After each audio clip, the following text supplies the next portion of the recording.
राधा और कृष्ण की मुलाकात। ये काल्पनिक कहानी है और दिलों को गहराइयों तक छूने वाली। एक बार स्वर्ग में विचरण करते हुए राधा और कृष्ण एक दूसरे के सामने आ गए। विचलित से कृष्ण, प्रसन्नचित सी राधा। कृष्ण सकपकाए, राधा मुस्कुराई। इससे पहले कृष्ण कुछ कहते, राधा बोल उठी, कैसे हो द्वारकाधीश।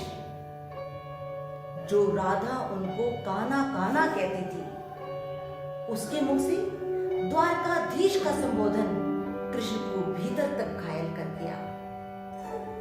किसी तरह से उन्होंने अपने आप को संभाला और बोले, राधा, मैं तो आज भी तुम्हारा वही कान्हा हूं।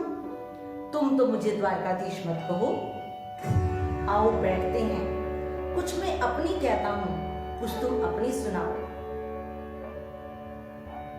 राधा, सच कहूं, जब जब तुम्हारी याद आती थी, इन आंखों से आंसू की बूंदें निकल आती थी।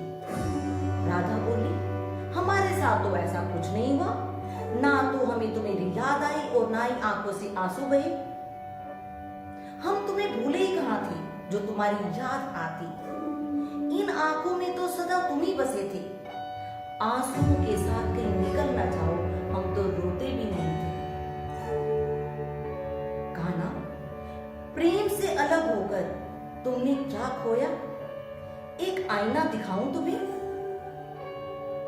कुछ कड़वे सच, कुछ प्रश्न सुन पाओ तो सुनाऊं तुम्हें। कभी सोचा तुम इस तरक्की में कितना पिछड़ गए? यमुना की मीठे पानी से जिंदगी की शुरुआत की और समुद्र के खारे पानी तक पहुंच गए। एक उंगली पर चलने वाले सुदर्शन चक्र पर भरोसा किया और 10 उंगलियों पर चलने वाली बांसुरी को भूल गए। कान्हा, जब तुम प्रेम से जुड़े थे तो वो उंगली जो गोवर्धन पर्वत को उठाकर लोगों को विनाश से बचाती थी, प्रेम से अलग होने पर वो उंगली क्या क्या रंग दिखाने लगी।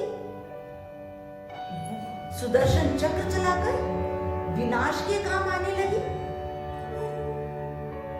कान्हा और द्वारकाधीश में क्या फर्क होता है, ये बताऊं तुम्हें? अगर तुम कान्हा होते तो सुदामा के घर जाते, सुदामा तुम्हारे घर नहीं आते। युद्ध और प्रेम में यही तो अंतर होता है। युद्ध में हम मिटाकर जीतते हैं, प्रेम में हम मिटकर जीतते हैं। प्रेम में डूबा इंसान दुखी तो रह सकता है, पर किसी को दुखी कर नहीं सकता। तुम तो कई कलाओं के स्वामी हो, स्वप्न दूरदृष्टा हो, गीता जैसे ग्रंथ के दाता हो। ये तुमने कैसा निर्णय कर लिया? अपनी सेना को कौरवों को सौंप दिया और अपने आप को पांडवों के साथ कर लिया। सेना तो राजा की प्रजा होती है, राजा उसका रक्षक होता है, राजा उसका पालक होता है। महाज्ञानी बनकर जिस रथ को तुम चला रहे थे, उसी रथ पर बैठा अर्जुन तुम्हारी प्रजा को मार रहा था। अपनी प्रजा को मरते देखकर तुम्हें करुणा नहीं जागी, क्योंकि तुम प्रेम से शून्य हो चुके थे। आज भी धरती पर जाकर देखो, अपनी द्वारकाधीश की छवि को ढूंढते रह जाओगे। हर जगह, हर मंदिर में मेरे साथ खड़े नजर आओगे। मैं जानती हूं कान्हा, लोग गीता की ज्ञान की बातें करते हैं, गीता की महत्व की बातें करते हैं, पर आज भी लोग युद्ध वाले द्वारकाधीश पर नहीं, प्रेम वाले कान्हा पर भरोसा करते हैं। गीता में मेरा दूर दूर तक कहीं नाम नहीं है, लेकिन आज भी गीता के समापन पर लोग राधे राधे करते हैं। ये कहानी काल्पनिक जरूर है, महत्वपूर्ण है।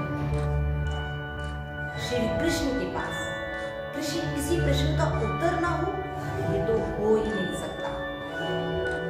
पर वो राधा द्वारा लगाए गए प्रश्न जवाब पर मौन रहे, यही तो है प्रेम व समर्पण का भाव।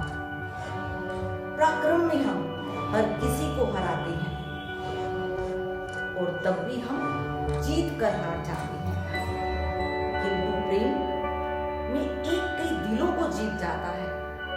सही कहा है। एक उंगली पर गोवर्धन पर्वत को उठाने वाले श्री कृष्ण एक छोटी सी बांसुरी को अपने दोनों हाथों से पकड़ लेते हैं। राधे